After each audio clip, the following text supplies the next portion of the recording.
Good morning, guys. It's almost 8 a.m. on Monday morning. Just weighed in to 16.4, which was 2.4 pounds heavier than yesterday, which was Sunday. I'm not sure why. It could be for a number of things, but 2.4 pounds just seems like a big jump. But one of the reasons could be this. So yesterday, I have a light on in the background. So yesterday, I tried out a little bit of what's called nutrient partitioning, where on non-training days, I didn't train yesterday, which was Sunday, like I said, and so on those non-training days, you drop your carbs, increase your fats, but you want to keep your overall calorie intake the same. So my normal macros here are 260 protein, 55 fat, 240 carbs. These are the calories that those represent, and those are my total calories right now. All right, so on non-training days, protein 260 stays roughly the same. Carbs, I dropped by 60, I think.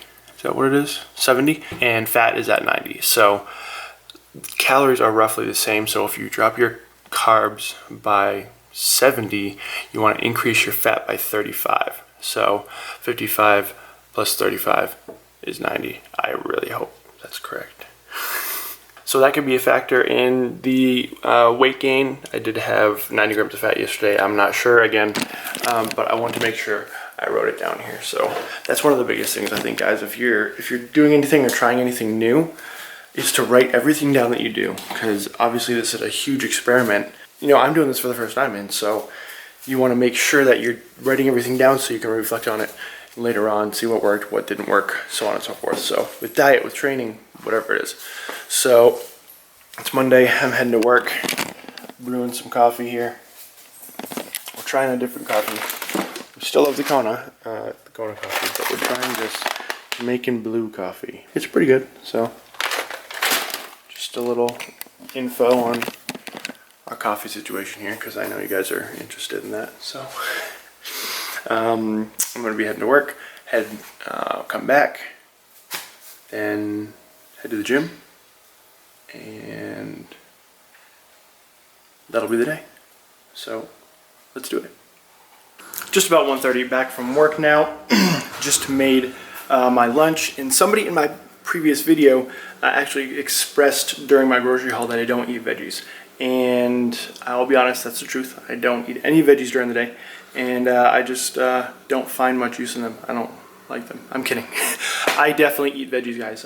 You know, I don't have as many veggies as I would like. You know, that's definitely something I could work on, and something I will continue to work on. And obviously, when my calories drop, they will have to make a bigger majority of my overall intake. But right now, I definitely do eat veggies, guys. Don't think that just because of that grocery haul I didn't like show you 18 million different types of veggies that I don't eat veggies. I do have a small salad before every meal, you know, just something to get some leafy greens in, something to get those micronutrients, and I definitely know the importance of them. I just don't have them as much as I would like, and I'm definitely something I'm working on.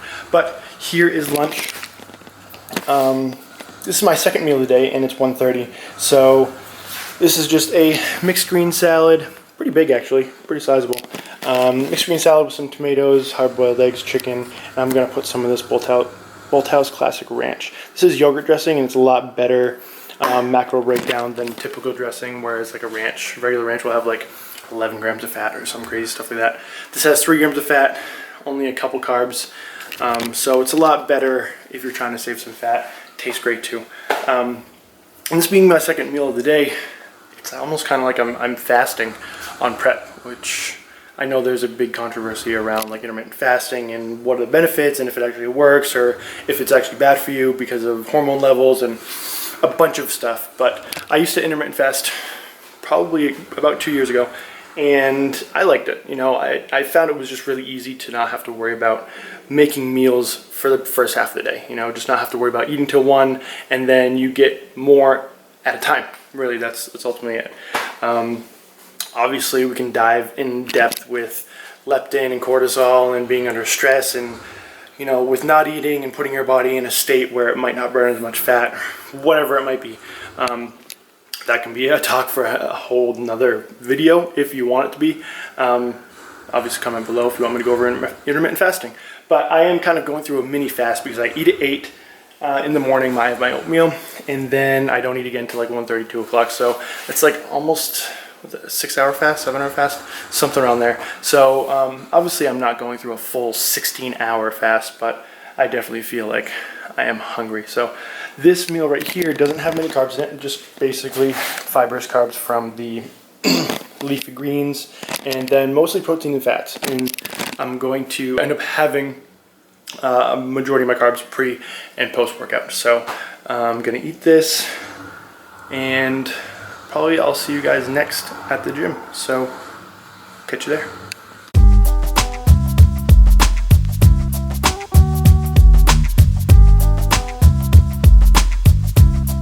Usually what happens.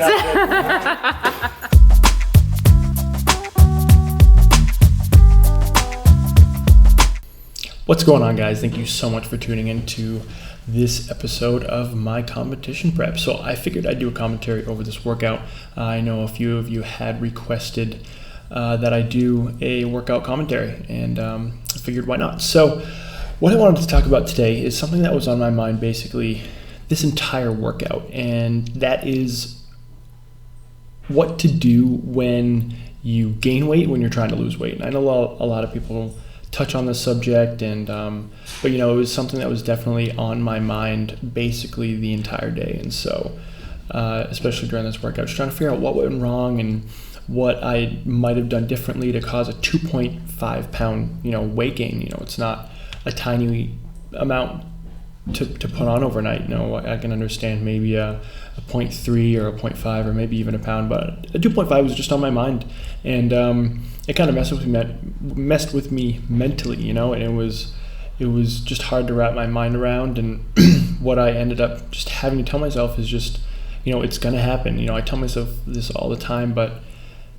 it's gonna happen. You really can't explain some things, and what you need to turn to are other ways to measure progress. And obviously weight loss is going to be the number one used and most common way to track your progress while on competition prep. You have an estimation of where you need to get down to be stage ready, and when that doesn't go according to plan, you kind of get sidetracked. It messes with your head, and you kind of have to take a step back and start looking at other things about with how you're progressing. And I know it's only one day, it's not like it's over the course of a week where I'm putting on 5 pounds, but looking in the mirror and looking at progress pictures. I've been taking progress pictures every single day so I can just look at my change, even the tiniest of changes over the course of this entire prep. And I've noticed I'm staying lean. I still see some vascularity hanging around from when I first started. Even the reverse diet, I saw some vascularity coming out. I'm getting leaner, and I'm just happy with where my body's sitting, and happy with where my training is at right now. My strength, everything is just going pretty well. And so I guess my message to you guys is to just try and do your best not to focus on simply the number on the scale. And you hear this all the time, and you see it on all the Instagram posts, and everybody talks about it in their videos, but everybody just needs a reminder once in a while just to take a step back and look at how your clothes are fitting. And I remember when this tank top I was wearing was tight on me.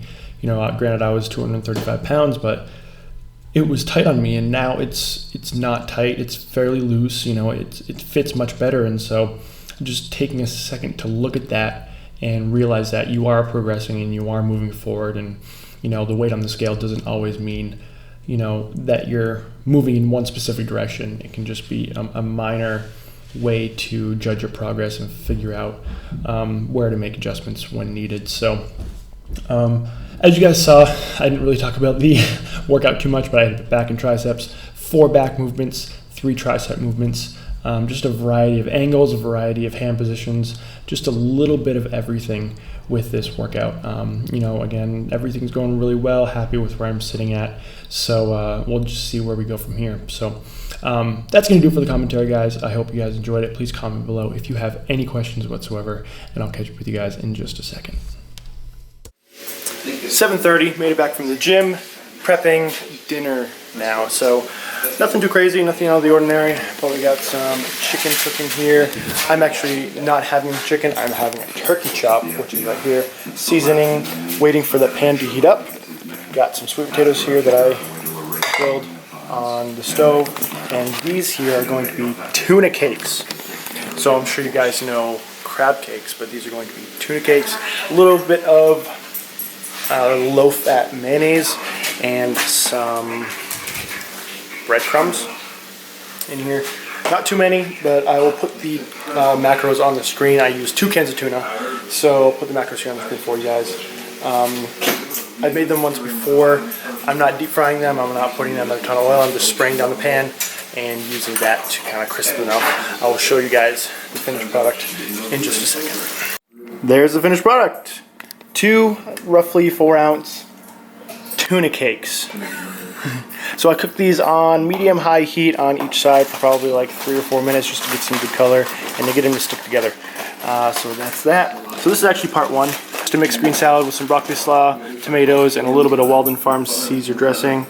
And then I also have some sweet potatoes, some turkey chops, and some ketchup, and then the tuna cakes. So that's going to do it for dinner. And that's going to do it for this vlog, so thank you guys very much for watching. I hope you enjoyed it. Please give it a thumbs up if you did enjoy it. Thumbs up, like that, right there. And subscribe if you haven't already, so you guys stay up to date with all my new content coming out. Again, week 2, starting off on a good foot. Excited for the rest of the ride.